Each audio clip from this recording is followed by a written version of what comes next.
Olá, alunos! Meu nome é Rejane, sou professora de estatística e hoje nós vamos gravar a aula de probabilidade. Bem,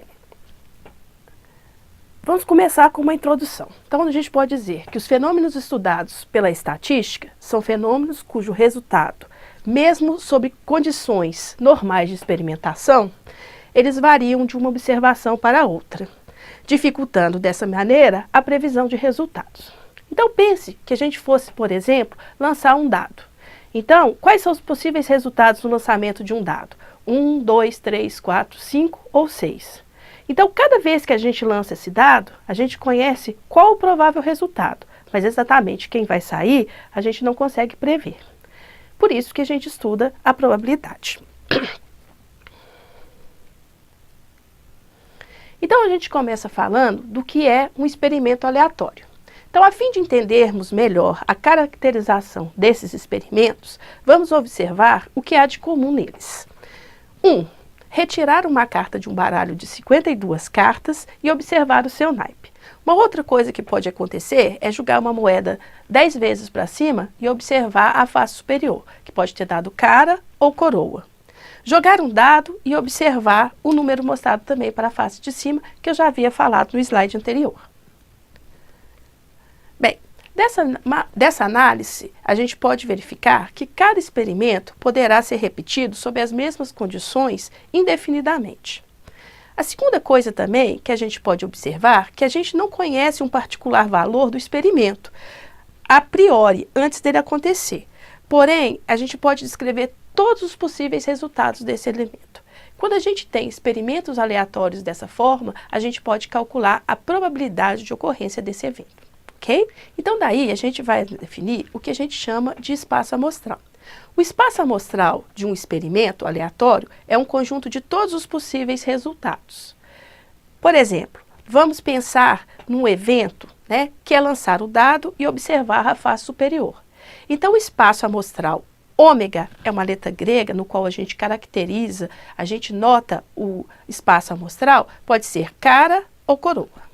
Vamos pensar num outro experimento, que é lançar 2 vezes a mesma moeda e observar a face superior. Daí a gente pode ter as seguintes possibilidades. A primeira moeda ser cara, a segunda ser cara. A primeira ser cara e a segunda ser coroa. A primeira ser coroa e a segunda ser coroa. A primeira ser coroa e a segunda ser cara. Ou seja, quando nós lançamos 2 moedas, a face superior ela pode ter 4 resultados possíveis. Então, se a gente fosse pensar em termos de probabilidade, qual que é a probabilidade de sair um desses resultados? Então, agora nós vamos ver um exemplo do que é um espaço amostral. Então, perceba o seguinte, vamos pensar no evento, lançar um dado e observar a face superior. O espaço amostral que a gente denota por ômega, que é a notação específica para essa caracterização, então ômega pode ser cara ou coroa. Um outro exemplo de evento, a gente pode pensar agora em lançar 2 moedas. Quando a gente lança 2 moedas e observa a face superior, o ômega passa a ser, pode ter primeiro cara e a segunda cara, a primeira cara, a segunda coroa, a primeira cara e a primeira coroa e a segunda coroa, a primeira coroa e a segunda cara. Ok? Onde K é coroa e C é cara.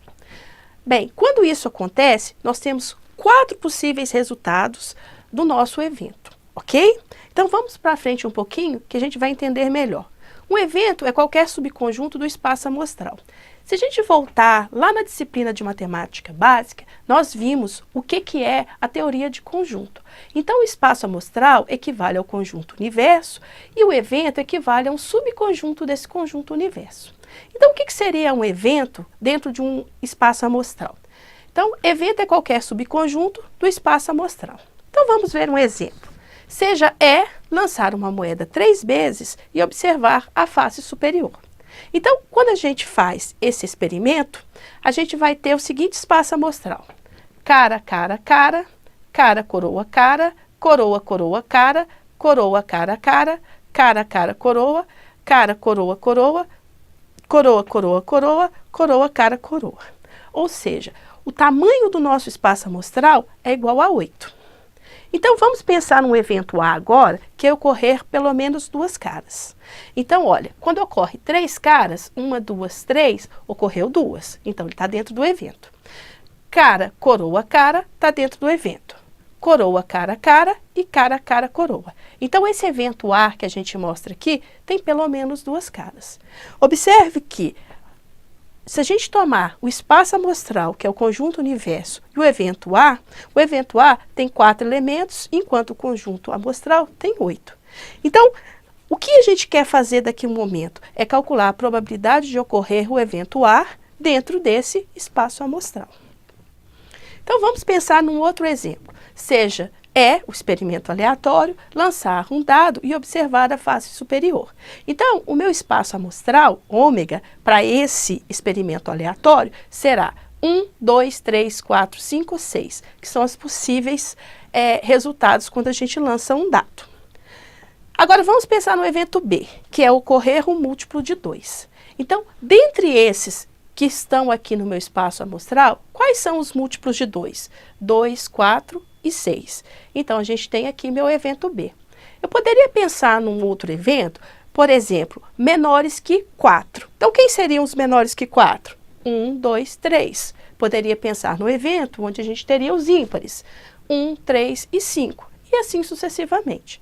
Então, quando a gente pensa em termos de evento, a gente está sempre pensando em um subconjunto, tá, de um experimento aleatório, cujo esse experimento aleatório a gente conhece todas as possibilidades, que é o espaço amostral. Bem, então, como a gente tem que o nosso espaço amostral é um conjunto universo e o nosso evento é um subconjunto desse universo, a gente pode utilizar as operações que a gente usa quando a gente está trabalhando com conjunto. Então, quais são as operações possíveis que a gente pode fazer com eventos? Então, primeiro é a operação união. É o evento que ocorre se A ocorre, ou B ocorre, ou ambos ocorrem. Toda vez que em probabilidade a gente tiver que fazer uma operação de união, o que vai acontecer? Vai vir sempre a palavra ou. Ou é indicativo de união, ok? A interseção com B. O que é a interseção com B? É o evento que ocorre se A ocorre e B ocorre simultaneamente. Então, toda vez que em probabilidade ocorrer uma operação de interseção, vai vir a palavra e ao mesmo tempo, ok? Bem, a última operação também que a gente utiliza é a operação do complementar, AC. Em muitos livros, vocês vão utilizar essa notação como um A barra em cima. Significa a mesma coisa. O que é o complementar? É o evento que ocorre se o A não ocorre. Então, quer dizer, se o A ocorreu, o complementar de A quer dizer, é tudo menos o A. É essa a intenção, ou seja, é uma operação de diferença, ok? Muitas vezes, em probabilidade, essa operação é importantíssima.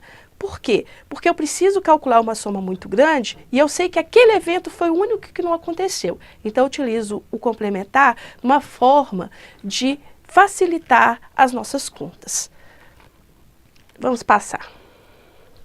Então, o que a gente chama aqui em probabilidade de eventos mutuamente exclusivos? Então, a gente define da seguinte forma. A e B são eventos mutuamente exclusivos se eles não podem ocorrer simultaneamente. Isto é, A inter B é igual a vazio. Vamos ver um exemplo de quando isso acontece.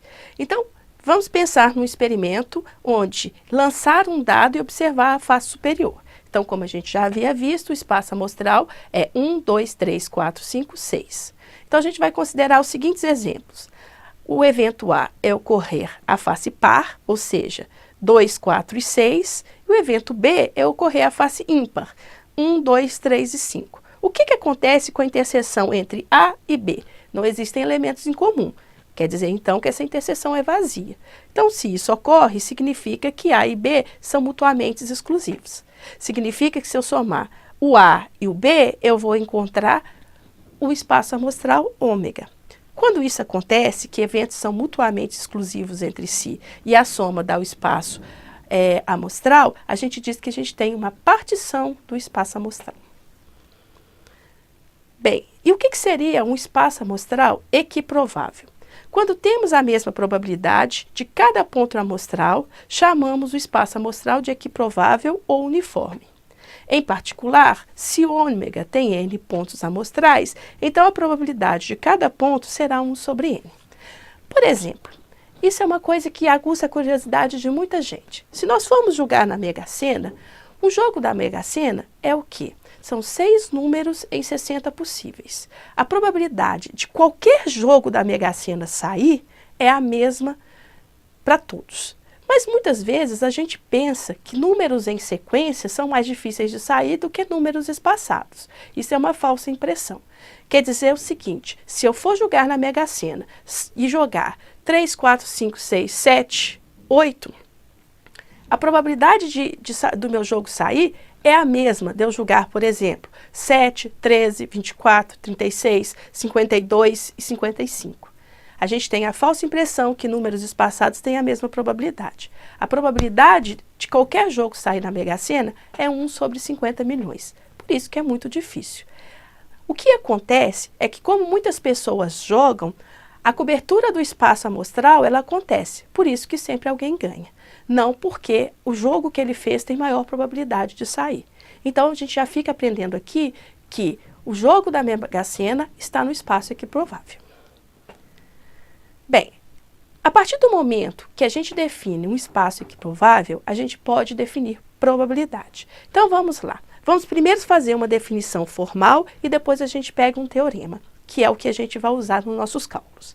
Então, dado o espaço amostral ômega, a probabilidade de ocorrência de um evento A, que a gente denota por P de A, é uma função definida no espaço amostral, que associa cada elemento a um número real, satisfazendo as seguintes condições. A probabilidade de ocorrer A é um valor entre 0 e 1. Isso quer dizer que se você calculou a probabilidade de um evento e ela deu 2, a sua probabilidade está errada. Em algum momento você errou a sua conta. Esse é um bom indicativo. A probabilidade de acontecer ômega é igual a 1, pois se eu pensar em todos os eventos que possam acontecer e jogar todos eles, então a probabilidade de ocorrer o espaço amostral é igual a 1. Vamos voltar na Mega Sena. Isso quer dizer que se eu pensar em todos os jogos possíveis na Mega Sena, e eu fizesse todas as combinações possíveis, eu com certeza ganharia. Porém, como cada jogo é por volta de R$2 e eu tenho 50 milhões de jogos, eu teria que ter 100 milhões para jogar. Isso é algo impossível. Por isso que ninguém faz isso, né? E, por último, a interseção de A e B é vazio, ou seja, se eles são mutuamente exclusivos, a probabilidade da união é a soma da probabilidade, é aquilo que eu falei da partição. Então, se eu tiver vários conjuntos mutuamente exclusivos, a probabilidade de ocorrência desses vários conjuntos é a soma das probabilidades de cada um deles. Continuando, a gente tem algumas propriedades que a gente também utiliza muito quando a gente está trabalhando com probabilidades. A primeira delas é que se esse símbolo, né, vazio, é o conjunto vazio, então a probabilidade do vazio sempre é igual a 0. Então, se eu quero saber qual que é a probabilidade de interseção entre os números pares e ímpares de um dado, isso vai ser vazio. Então, não existe a probabilidade. Quer dizer que essa probabilidade é igual a 0. Se... Aqui é o AC que faltou, tá, gente? Se AC é o complementar do evento A, então quer dizer que a probabilidade de ocorrência do AC é 1 menos a probabilidade de ocorrência do A. Essa propriedade, gente, a gente vai usar muitas vezes nos nossos exercícios. Fiquem de olho nela, ela facilita muito as nossas contas.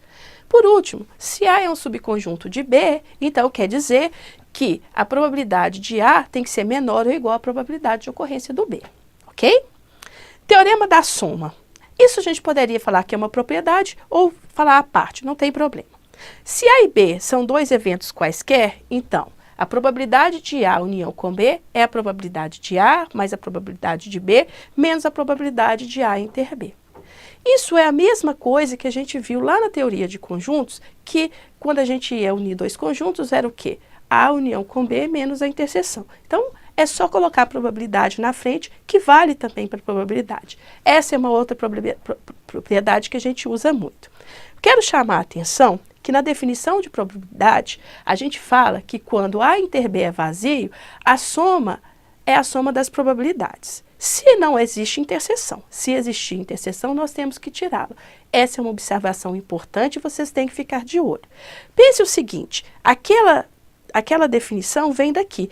Se aqui for igual a vazio, a probabilidade é igual a zero, então só sobra A mais B. Mas se não for, é importante colocar a interseção, senão nossa probabilidade fica errada e provavelmente vai dar um número maior que 1, o que não pode acontecer. Bem, daí a gente tira o teorema, que talvez seja o mais importante agora nesse início para a probabilidade.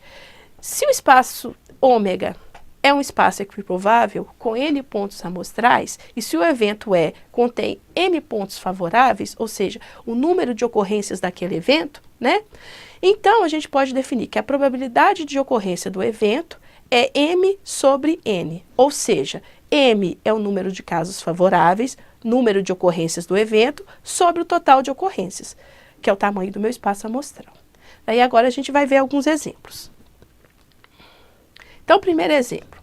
Um lote é formado por 10 peças boas, 4 com defeitos e 2 com defeitos graves. Uma peça é escolhida ao acaso, então pego aleatoriamente uma peça. Quando a gente fala de probabilidade, toda teoria de probabilidade está ligada à aleatoriedade. Se deixar de ter aleatoriedade, a gente vai ter um espaço de probabilidade viciado, portanto, ele não vale como estudo científico. Então, a gente tem que ter essa garantia. Por isso que todos os problemas a gente sempre fala aleatoriamente ou ao acaso. Porque se isso não ocorrer, a teoria de probabilidade não se aplica. Então, eu quero calcular a probabilidade que ela não tenha defeitos graves. Então, vamos pensar o seguinte. Eu tenho 10 peças boas, 4 com defeitos e 2 com defeitos graves. Então, eu tenho no total 16 peças. Dessas 16 peças, 10 são boas, 4 com defeitos e 2 com defeitos graves.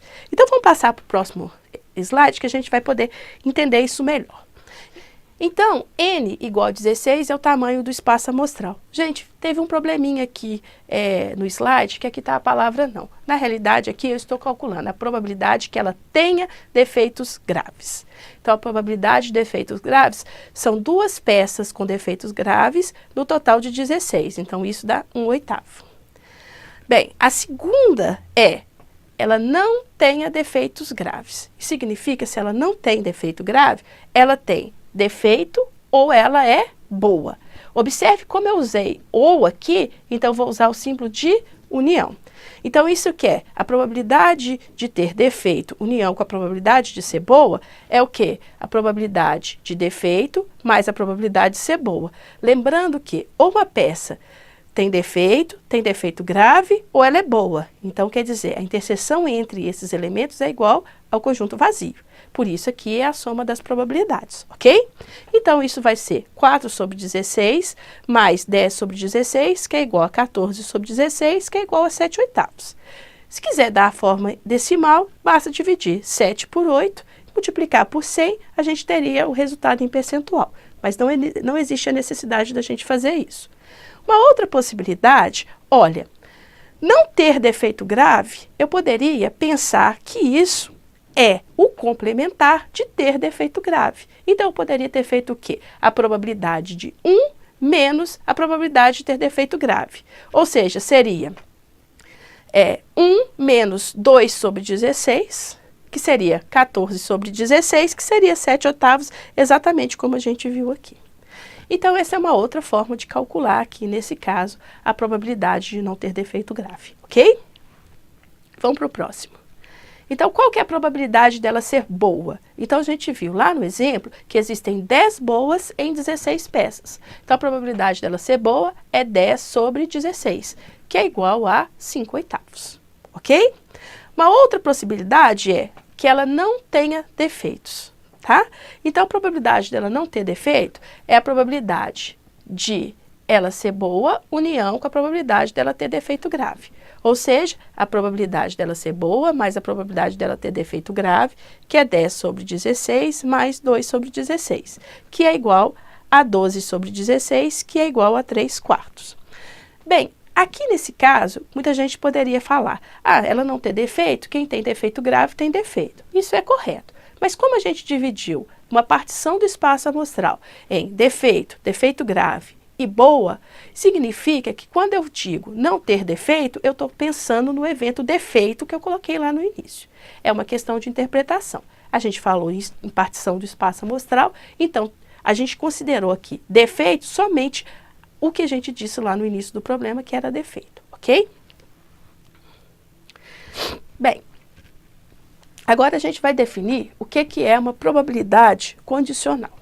Então, vamos fazer uma introdução. Então, dada a informação da ocorrência de um evento, teremos a redução do espaço amostral e é neste espaço amostral reduzido que avaliaremos a probabilidade do evento. Formalmente, a gente tem isso daqui. Probabilidade de ocorrer A, dado que B já ocorreu, é igual à probabilidade de A inter B dividido, faltou aqui um P de B aqui, pela probabilidade de B, ok? O que significa essa barrinha? A barrinha indica que o que vem depois dela já foi dado, a gente já sabe, a gente já conhece antes de calcular essa probabilidade. Então, é muito importante da gente saber, quando a gente vê esse símbolo, do que ocorreu é o que está depois da barrinha sempre. E a redução do espaço amostral quer dizer, se ele ocorreu, esse espaço amostral aqui, meu espaço amostral que era ômega, ele passa a ser o evento B. Por isso que a gente divide aqui pela probabilidade do B, ok? Vamos ver um exemplo que aqui é a maneira que fica melhor para a gente pensar. Então, vamos pensar que uma grande empresa contratou 400 funcionários em dezembro de 2010.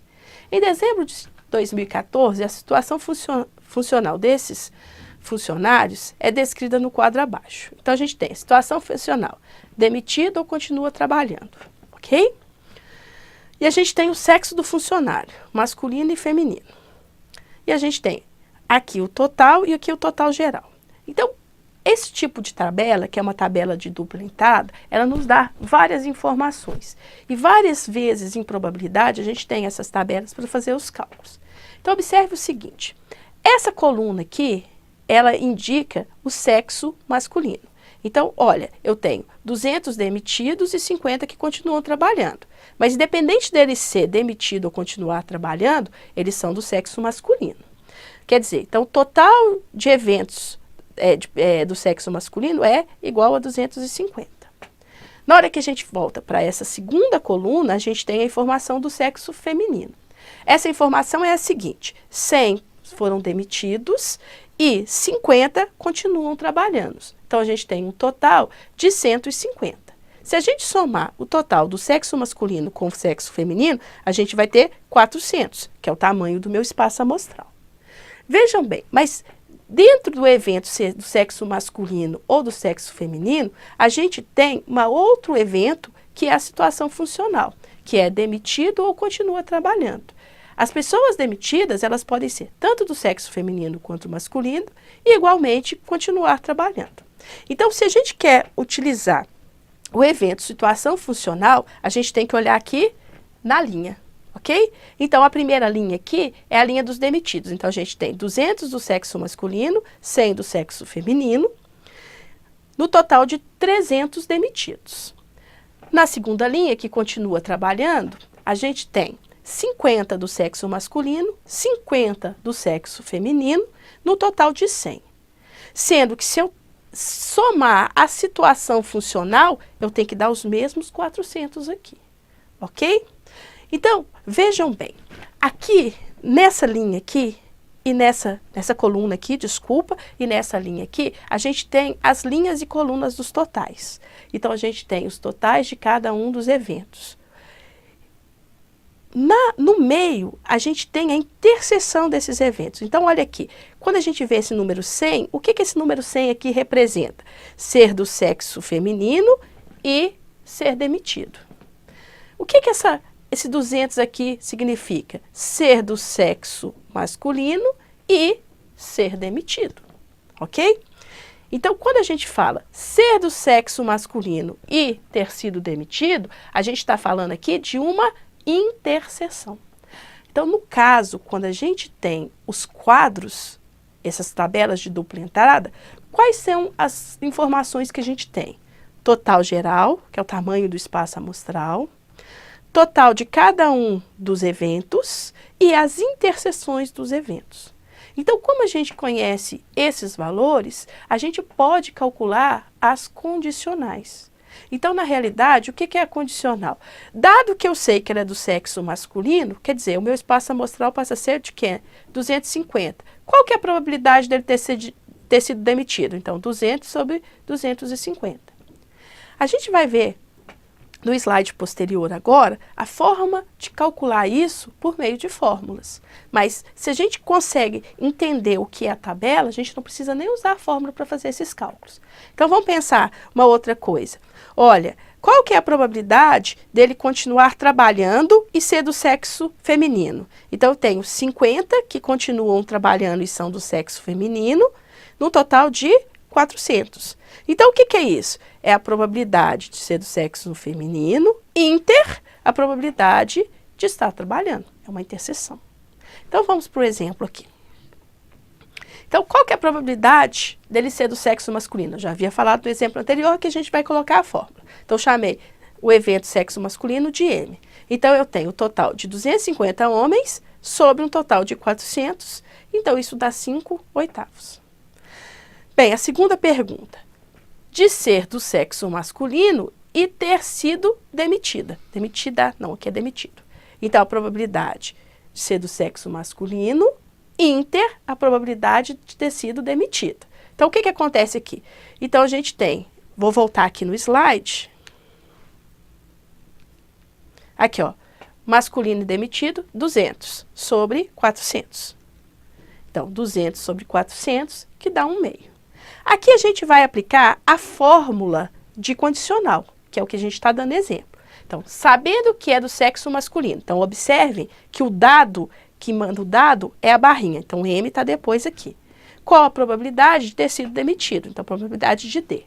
Então, pela fórmula de condicional, o que acontece? É a probabilidade de M inter D, ou seja, ser do sexo masculino e ter sido demitido, e ser do sexo masculino. Então, isso aqui é meio sobre 5/8, que vai dar 4/10.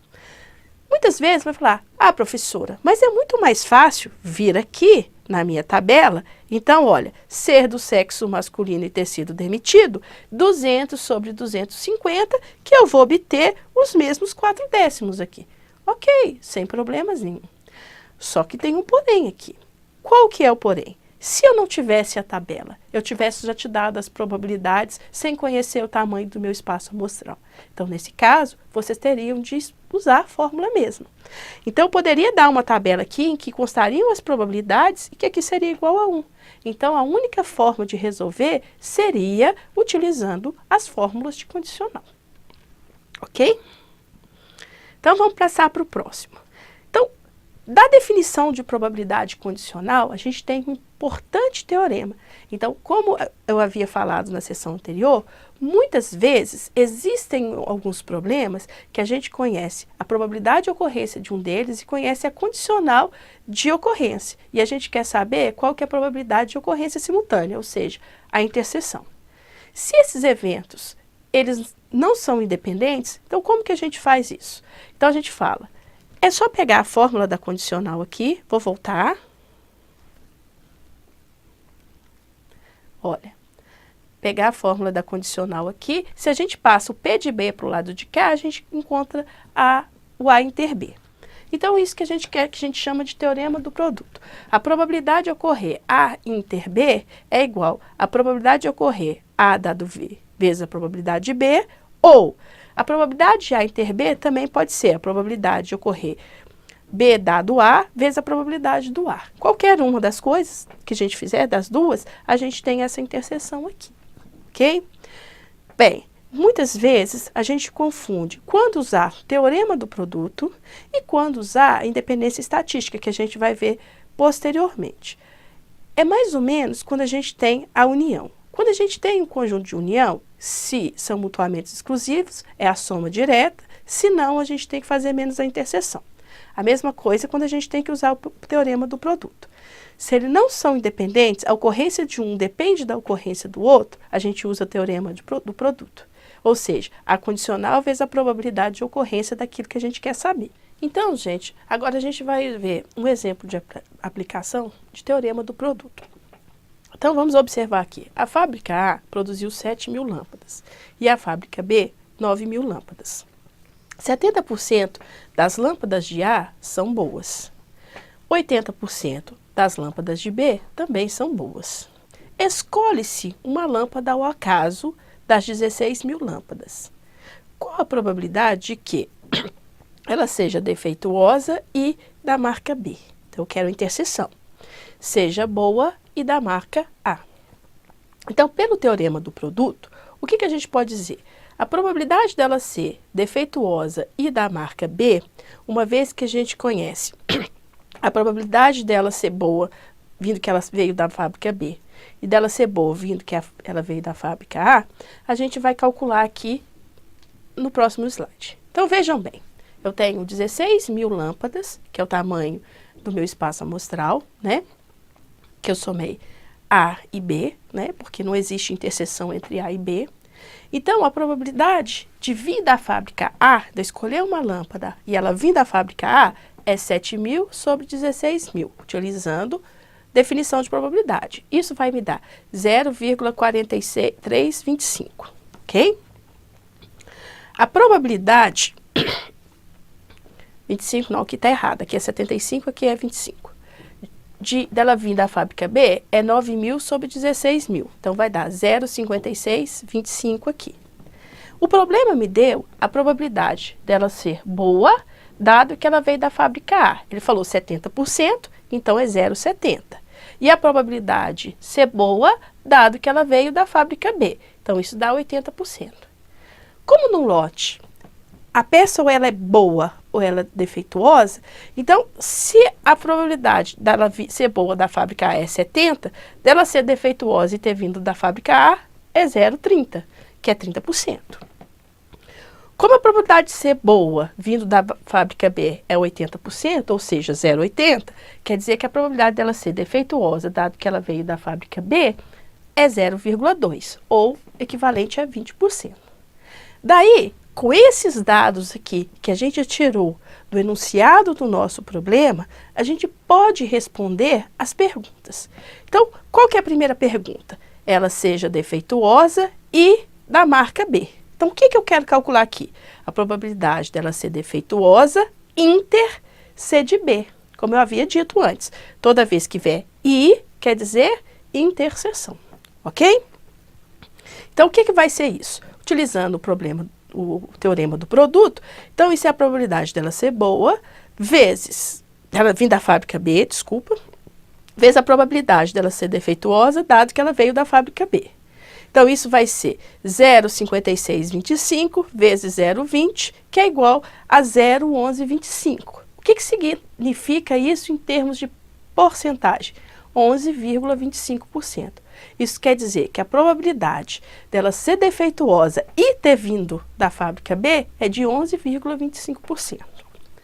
Bem, a segunda pergunta é que ela seja boa e da marca A. Então, o que eu estou colocando aqui? Como tem um I, eu quero a interseção.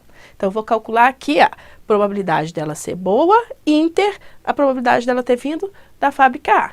O que é isso pelo teorema do produto? É a probabilidade dela ter vindo da fábrica A, vezes a probabilidade dela ser boa, dado que ela veio da fábrica A. Então, a probabilidade dela vir da fábrica A é 0,4375, vezes a probabilidade dela ser boa, dado que ela veio de A, 0,70. Então, isso vai dar 0,30625, 30,6%. Então, toda vez que a gente tiver a resposta em decimal e você quiser passar para porcentagem, basta multiplicar esse decimal por 100. Ou simplesmente deixar em decimal, que está correto. Como a gente viu na definição, probabilidade é um número entre 0 e 1. Qualquer uma dessas formas é correta para a apresentação da probabilidade. Bem, daí a gente vai para a última coisa dessa aula de hoje, que é muito importante também, que é o que a gente chama de independência estatística.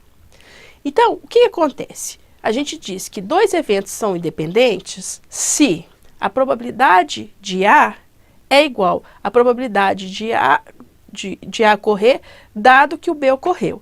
Ou seja, a ocorrência do A não depende da ocorrência do B. Quando isso acontece, eles são independentes. Ou então, a probabilidade do B é igual à probabilidade do B dado A. Ou seja, o B vai ocorrer independente se o A ocorreu. Daí a gente tira um resultado importantíssimo. Porque se essa probabilidade do dado aqui é igual, se a gente voltar lá no teorema do produto, a gente substitui a probabilidade do dado pela probabilidade direta, que eu poderia até colocar aqui como se fosse um teorema. A probabilidade de A inter B é igual à probabilidade de A vezes a probabilidade de B. Esse resultado a gente usa em diversos problemas de estatística. Então, vamos para frente um pouquinho que eu vou falar mais um pouco.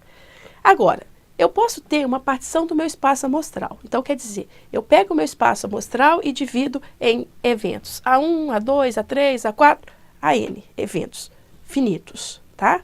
E a ocorrência desse evento, elas são independentes. Então, quer dizer que a probabilidade do A1 inter a probabilidade do A2 inter a probabilidade do AN vai ser o quê? A probabilidade de A1 vezes a probabilidade de A2 vezes a probabilidade de AN. O que significa esse resultado? Que se eu tiver eventos independentes, a probabilidade da interseção, ou seja, do acontecimento simultâneo desses eventos, é o produto das probabilidades. Então vamos para um exemplo muito clássico em probabilidade, que é o funcionamento de máquinas, tá? Então, ó, as falhas de diferentes máquinas são independentes umas das outras. Então, por exemplo, se A falhar, não significa que B vai falhar, que C vai falhar. Depende da manutenção de cada uma delas. Elas funcionam independente uma das outras. Se há 4 máquinas e suas respectivas probabilidades de falha são 1%, 2%, 5% e 10% em um determinado dia, calcule a probabilidade D. Primeira observação que eu quero fazer. Quando a gente vai fazer os cálculos, a primeira coisa é que, se o enunciado dá em porcentagem, a gente tem que passar para decimal. Não se calcula a probabilidade em porcentagem, senão a gente vai estar concluindo um número muito grande. Lembrando que quando a gente fala porcento, é 1 sobre 100. Então, se eu multiplicar porcentagens, eu tenho que estar multiplicando 100 N vezes, ok? Então, isso vai me dar uma potência embaixo e não uma multiplicação. Então, é muito importante saber disso. Então, toda vez que vem esses problemas de falha, não falha, de acertar e errar, normalmente a gente monta esse quadrinho para ficar mais fácil da gente enxergar as probabilidades. Então, o que o problema deu? Ele deu a probabilidade de falhar. Então, eu chamei aqui máquina 1, máquina 2, máquina 3, máquina 4, ok? A probabilidade da máquina 1 falhar é 0,01, que é 1%. Da máquina 2 falhar, 0,02, que é 2%. A da máquina 3, 0,05, que equivale a 5%, e da máquina 4, 0,10, que equivale a 10%. O que acontece com uma máquina? Ou ela falha, ou ela não falha, ok? Então, se a probabilidade da máquina 1 falhar é 1%, de não falhar é 0,99, que é 99%. Se a da máquina 2 é 0,02%, então de não falhar, 0,98%. Da máquina 3, se é 5% de falhar, então vai ser 0,95 de não falhar. Da máquina 4, a probabilidade de falhar é 0,10, então de não falhar é 0,90, que equivale a 90%. Bem, montados os quadrinhos, então eu conheço as probabilidades de cada uma das máquinas de falha e não falha. Como elas são independentes entre si, e eu quero calcular a probabilidade de todas falharem, então o que é isso? É a probabilidade da máquina 1 falhar, que eu chamei de F1, da máquina 2 falhar, da máquina 3 falhar e da máquina 4 falhar. Como eu tenho um I, né? Então é interseção. Então a probabilidade de interseção de falha de 1, interseção com a falha da 2, interseção com a falha da 3, interseção com a falha da 4. Como elas são independentes, então isso é o produto das probabilidades. Então é a probabilidade da 1 falhar, vezes a probabilidade da 2 falhar, vezes a probabilidade da 3 falhar, vezes a probabilidade da 4 falhar. Ou seja, 0,01, 0,02, 0,05 vezes 0,010. Isso vai dar 0,000001. Ou seja, a probabilidade das 4 pararem de funcionar ao mesmo tempo é próxima de 0. E tem que ser mesmo. Observem que a probabilidade de falha de cada uma delas é muito pequena. Ou seja, das 4 ao mesmo tempo falhar, então ela tem que ser menor ainda, ok? Então essa é uma observação que eu quero fazer aqui. Uma outra coisa que a gente pode pensar, qual que é a probabilidade de todas não falharem, ou seja, de todas funcionarem durante um dia? A gente vai ver que essa probabilidade é um pouco mais alta, mas não é aqui o complementar. Porque muita gente pega e faz 1 menos essa, porque se elas não falharam, então é 1 menos a probabilidade de falhar. Só que aqui a gente tem que pensar que eu posso ter uma falhando, 2 falhando, 3 falhando. Então também tem como calcular essas probabilidades aqui. Mas vamos pensar aqui no exemplo, como a gente está vendo independência estatística, de nenhuma máquina falhar. Então nenhuma máquina falhar quer dizer o quê? Não falhar a 1, e não falhar a 2, e não falhar a 3, e não falhar a 4. Ou seja, o que é isso? A probabilidade de não falhar a 1, Inter não falhar a 2, Inter não falhar a 3, Inter não falhar a 4. Como são independentes, novamente vai ser a probabilidade de não falhar a 1, vezes a probabilidade de não falhar a 2, vezes a probabilidade de não falhar a 3, vezes a probabilidade de não falhar a 4. Ou seja, 0,99 vezes 0,98 vezes 0,95 vezes 0,90. Isso vai me dar 0,8295, ou seja, 82,95%. Se a gente somar o 0,00001 com esses 82, fica aproximadamente uns 17%. O que significa esses 17%? É aquilo que eu comentei, uma só falhar, 2 falharem, 3 falharem. Mas isso a gente teria de fazer todas as combinações possíveis. Quando que a gente vai ver como fazer isso? Na próxima matéria, que se chama distribuição de probabilidade. A gente vai utilizar uma binomial para fazê-lo, que é o assunto da nossa próxima aula. Então, gente, por hoje a gente fica por aqui. Espero que vocês tenham aproveitado a aula e isso tire muitas dúvidas que vocês têm. No mais, vocês podem procurar o seu tutor à distância e esclarecer as dúvidas. Espero que vocês tenham tido uma boa aula e até a próxima.